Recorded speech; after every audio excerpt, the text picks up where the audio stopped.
भोपाल बड़ा बाग में शाही औकाफ के जरिए वुमेन्स पॉलिटेक्निक बनाने का रास्ता साफ हो गया है। बड़ा बाग के सिलसिले में वक्फ ट्रिब्यूनल में चल रहे मुकदमे में कामयाबी मिलने के बाद शाही औकाफ ने अपने प्रोजेक्ट की तैयारी तेज कर दी है। शाही औकाफ के जेर इंतजाम बड़ा बाग की जमीन रिकॉर्ड में 33 एकड़ 17 डिसमिल तो दर्ज है, लेकिन उसका एक बड़ा हिस्सा नाजायज कब्जे का शिकार हो चुका था।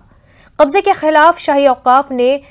वक्फ ट्रिब्यूनल में मुकदमा दर्ज किया और उसे बड़ी कामयाबी हासिल हुई है। शाही औकाफ के साबिक ट्रस्टी मरहूम नवाब मंसूर अली खान पटौड़ी ने बड़ा बाग में मुस्लिम लड़कियों के लिए वुमेन्स पॉलिटेक्निक बनाने का ऐलान किया था, लेकिन वक्फ ट्रिब्यूनल में मुकदमा होने की वजह से उसकी तकमील नहीं हो सकी थी।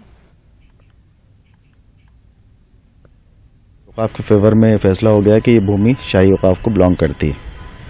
और अब हमने इसके नामांतरण के लिए भी हमने अप्लाई कर दिया है और हम चाहते हैं कि जल्द से जल्द किसी तरीके से यहाँ से हम कैसे रेवेन्यू कलेक्ट हो, हमारा होना शुरू हो, ताकि हम कौम की जो बच्ची हैं उनके एजुकेशन को लेकर जो नवाब साहब का ख्वाब था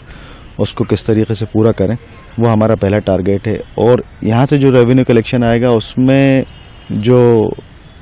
कौम के वेलफेयर के जो अच्छे काम हैं उस पर